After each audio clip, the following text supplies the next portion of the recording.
Salut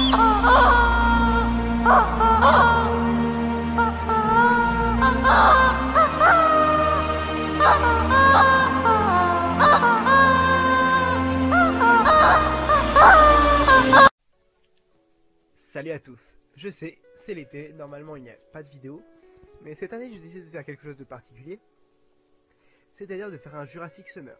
Jurassic World Dominion vient de sortir au moment où je tourne la vidéo, et donc du coup j'ai très envie d'en parler. Et donc du coup on va faire tout un été sur le thème de Jurassic Park, Jurassic World ou la colo du Crétacé. Et donc du coup il y aura une vidéo par semaine ou une vidéo toutes les 2 semaines. Et donc du coup on va essayer de faire plusieurs choses diverses et variées. Les 3 premières vidéos ça va être par exemple, là ça va être ma critique de Jurassic World Dominion ou le monde d'après en français.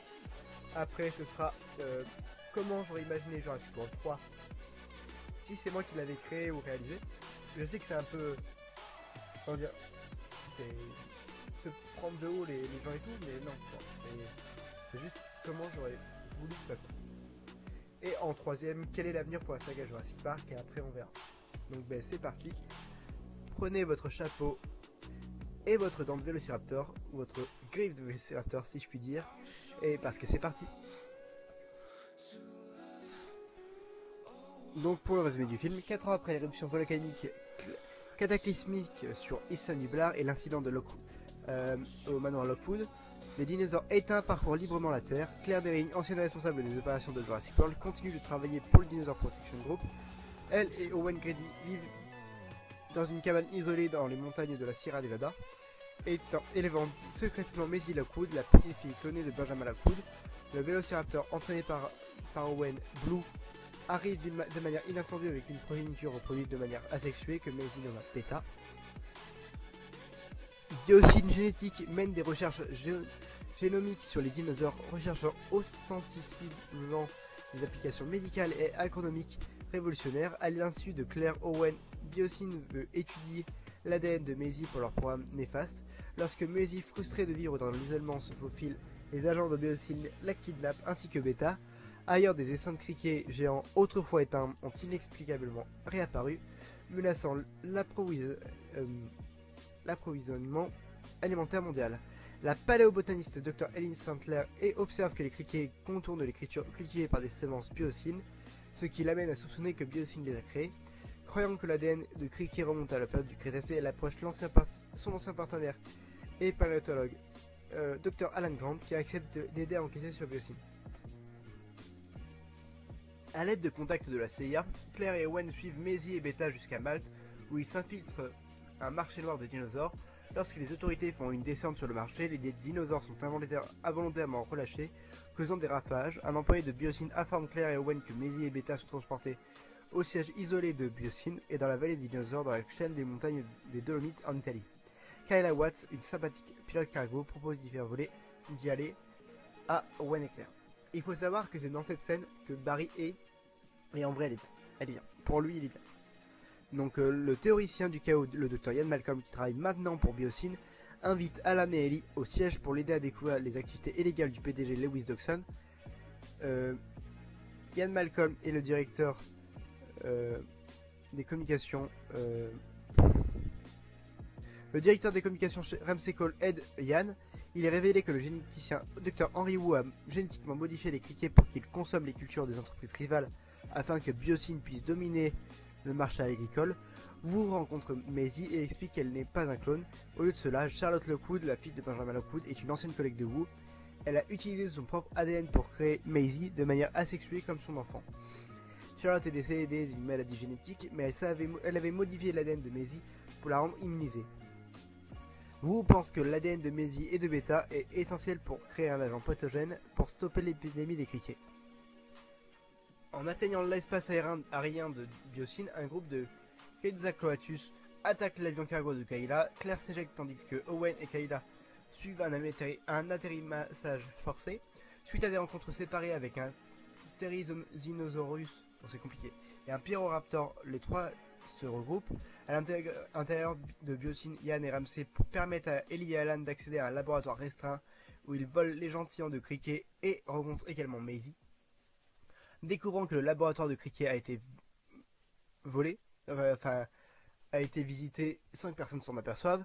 Dawson l'enflamme pour détruire toutes les preuves, déclenchant par inadvertance un incendie dans la forêt. Il met également fin à l'emploi d'Ian pour avoir explosé son opération. Après qu'Alan, Ellie et Maisie aient retrouvé Ian, il retrouve Owen, Claire et Kayla. Pendant ce temps, Dawson tente d'échapper avec des embryons de dinosaures via un hyperloop. Lorsque le courant tombe en panne, il est piégé et ensuite tué par 3 dilophosaures, les mêmes qui ont tué Nedry. C'est une petite easter egg. Les implants électroniques appellent les dinosaures au siège de Biosyn pour les protéger du feu, tandis que Owen capture Beta. Un Giganotosaurus terrorise le groupe jusqu'à ce que le Therizinosaurus et le Tyrannosaurus Rex le tuent. Le groupe s'échappe par un hélicoptère, emmenant Wu qui prétend pouvoir éradiquer les criquets avec eux. Une fois de retour sur le continent, Wu libère un criquet porteur de l'agent pathogène qu'il a découvert, éliminant avec succès les criquets. Ellie et Allen renouvellent leur romance avant de rejoindre Ian et Ramsey pour témoigner contre Biosyn. Owen, Claire et Maisie rentrent chez eux et réunissent Blue et Beta. Partout dans le monde, les dinosaures s'adaptent à la coexistence avec les animaux modernes, tandis que les Nations Unies déclarent Biosyn Valley en sanctuaire de dinosaures. On va commencer par la description des personnages. Donc du coup on commence par Owen Grady, qui est un comportementaliste animalier, un vétérinaire de la marine et un ancien employé de Jurassic World, qui est responsable de la formation des vélociraptors pour le projet Ibris. Il est le copain de Claire et le père d'adoption de Maisie.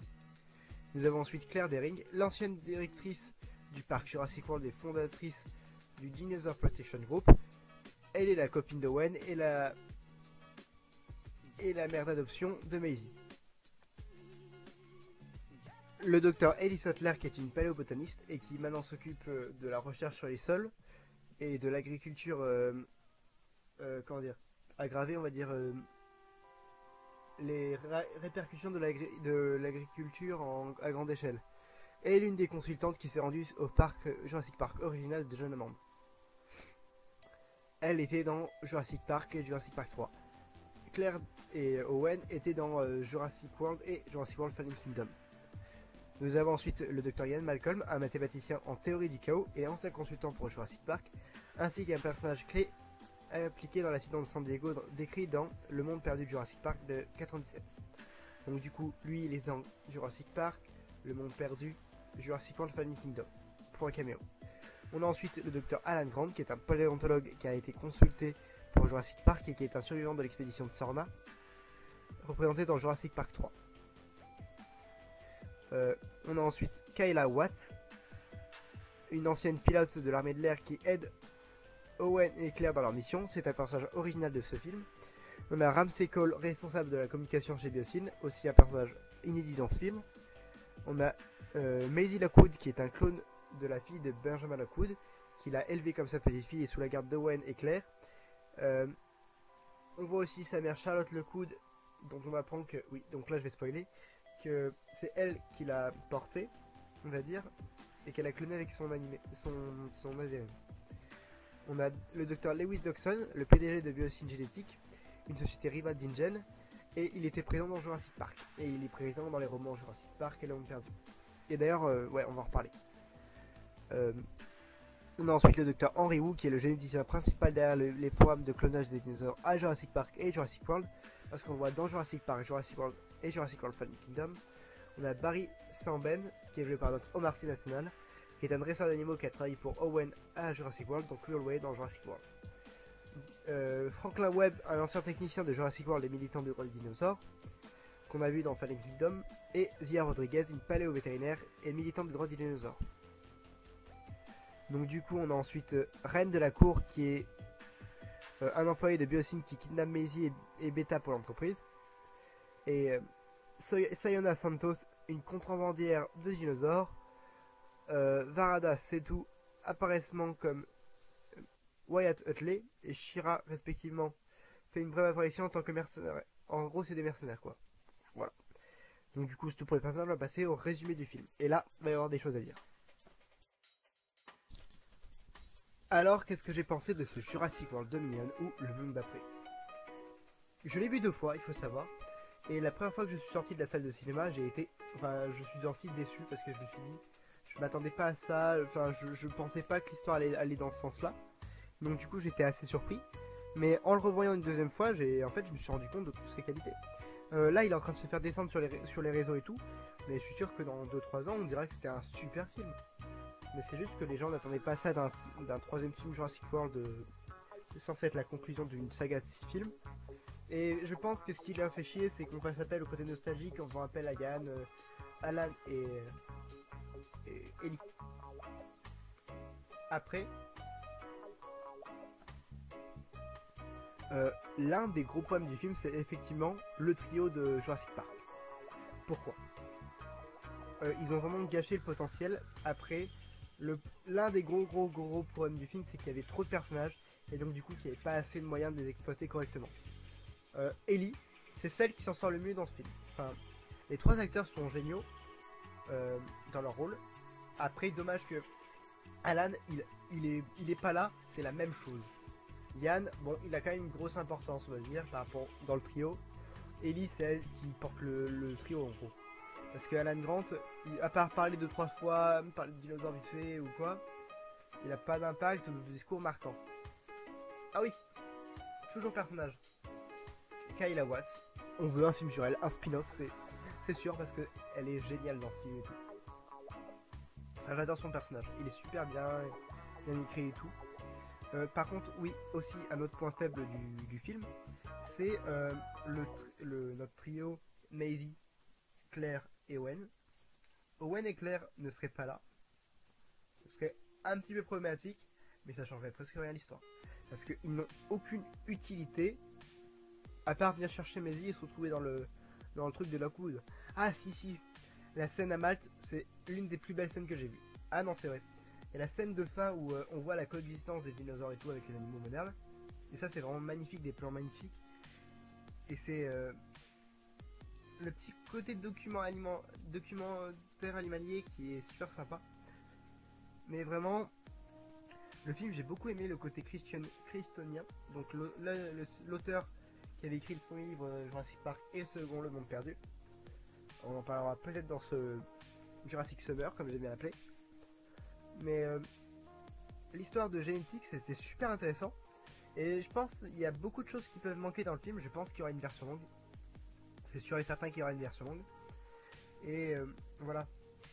Mais il manque beaucoup de choses dans ce film pour que ce soit un film, qu'on comprenne tout. Il y a beaucoup d'incohérences ou comme on dit dans le milieu, des ta gueule c'est magique. Mais vraiment, c'est dommage parce qu'il y avait un gros potentiel, surtout l'histoire est sympa. Après, moi, j'aurais peut-être pas raconté ça pour ce film. C'est un peu un teaser pour la semaine prochaine. Mais ouais, c'était très sympa de suivre, on va dire, une dernière fois ces joyeux personnages. Mais par contre, Dr. Ozu, je sais, il a changé en 4 ans par contre, parce que genre il est passé de ouais, j'allais dire faire des dinosaures et putain, mais c'est la merde les gars, faut arrêter. Et après, il a une scène très sympa avec Maisie où tu montres qu'il essaie de se racheter de tout ce qu'il a pu faire pour InGen, pour Jurassic Park ou Jurassic World. On voit qu'il a une sorte d'arc de rédemption. Après, les points forts du film, on va y venir. On a eu tout au long du film des super plans qui étaient vraiment magnifiques. Je pense que c'est les meilleurs plans que j'ai vus dans la saga Jurassic Park World. Mais il y a le problème du scénario, il y avait je sais pas si ça allait trop vite ou trop lentement, mais il y avait un problème vraiment.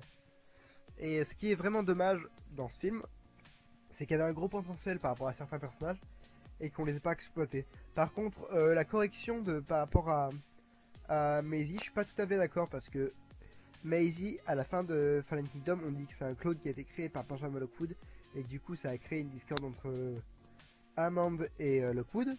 Donc du coup là c'était logique. Enfin, ça pouvait être logique, s'expliquer pourquoi on n'a pas vu Lockwood dans le premier Jurassic Park et tout. Ah quoique, c'est pas, c'est vraiment une grosse incohérence que je viens de me rendre compte parce que il faut savoir que, comment dire, Hammond est mort en 98 et que Maisie est née en 2006. Putain, je viens de me rendre compte d'une incohérence comme ça en direct live. Ouais, il y a une incohérence. Lol. Mais donc du coup, voilà, c'est pas logique. Quoique, du coup, maintenant, la... je trouve que j'étais là en mode, je préférais la version d'avant qui expliquait le discord entre Amande et Lockwood, mais maintenant je préfère largement la version de Dominion. Putain, j'apprécie un peu plus ce film. Et donc du coup, je préfère la version où euh, Charlotte, voulant avoir absolument un enfant mais n'a pas trouvé de père, décide de se reproduire de manière asexuée et réussit à le faire. Et vu qu'elle est atteinte d'une maladie génétique, essaie de guérir la maladie de sa fille. Ça, maintenant que j'y repense, c'est très bien joué de l'histoire. Qu'est-ce qui est... Ah oui, le fait que les dinos, on les voit dans un sanctuaire, donc en gros dans un parc. Ça, c'est vraiment un putain de problème qu'ils ont avec cette saga. C'est que tu ne peux pas faire un film tant qu'il n'y a pas une partie de parc. On va faire un récap des 6 Jurassic Park. La colonie du Crétacé, on va en parler. On en parlera plus tard. Jurassic Park, c'était un parc. Le monde perdu, c'était là où étaient créés tous les dinos du parc. Et il y avait un début de parc, je crois, là-bas. Non, oui. Jurassic Park 3, c'est pareil, création de dinos pour le parc. Jurassic World, un nouveau parc. Fallen Kingdom, destruction du parc. Ils auraient dû s'arrêter à Fallen Kingdom où ils détruisaient le parc et tout. Mais là, Jurassic World Dominion, avec son sanctuaire de biocine, c'était clairement créer un nouveau parc. Il n'y a pas de je veux pas faire d'argent. Mais si, tu veux faire de l'argent. Pardon, j'ai un peu le seum. Et aussi, par rapport à Dawson, dans les livres, il est super intéressant. Là, t'as juste envie de le baffer. À un moment, il fait de la danse parce qu'il est pas content. Il fait. Et puis, non, mais ça, c'est une débilité. Vraiment, c'est une des scènes la plus débile du film, je crois, même de la saga à ce niveau-là. De la saga. Qu'est-ce qui était intéressant aussi à noter dans ce film Ramsey Cole, on l'a pas vu beaucoup, mais on aurait pu le voir plus, et ça c'est dommage. Mais c'est un très bon point. On a essayé de faire intervenir beaucoup trop de personnages, et beaucoup se sont plaints que par exemple Barry on le voit que genre 5 minutes, ce qui est tant mieux, vraiment tant mieux qu'on le voit moins de 5 minutes. Ah oui, c'est Blue, qui est censé être le centre de cette nouvelle saga. On la voit que 2 minutes à la fin, et 2 minutes au début. Je n'ai pas compris. Je pense qu'ils auraient dû trouver un moyen, genre ils l'ont euthanasié pendant qu'ils capturaient Beta et tout. Mais sinon, je ne comprends pas le choix le choix de la laisser là où elle était. Ils auraient pu la mettre dans le sanctuaire et tout, genre et tout, au cas où si Beta aurait besoin d'une mère, il serait allé la chercher et tout et tout. Et vraiment c'est ultra dommage. Il y avait un moyen de l'amener dans le film, ils l'ont pas amené dans le film. Ça c'est extrêmement dommage.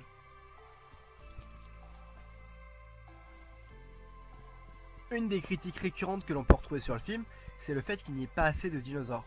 Alors justement, il y avait beaucoup trop de dinosaures.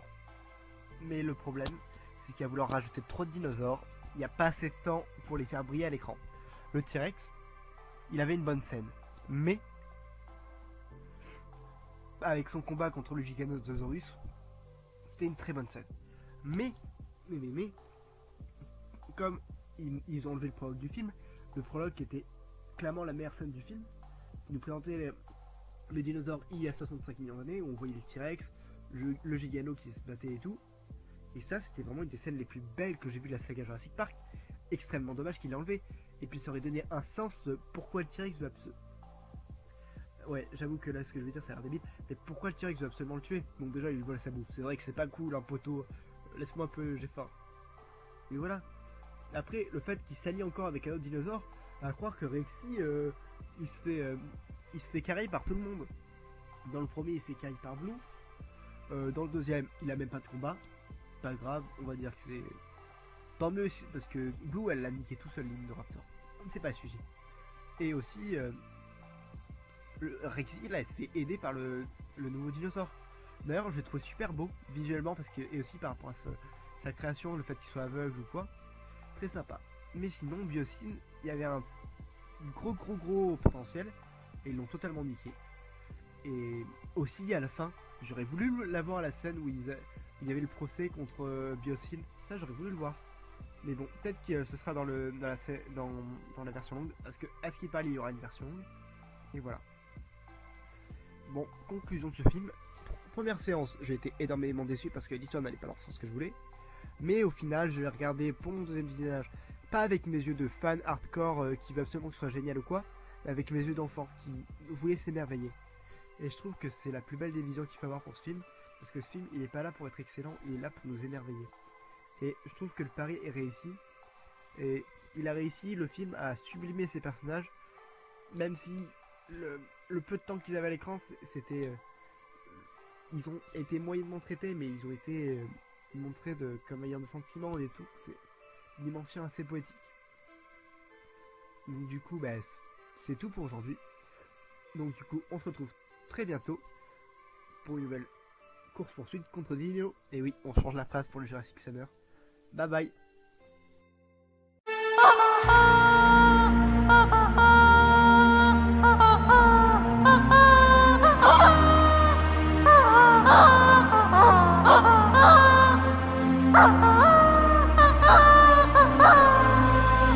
Oh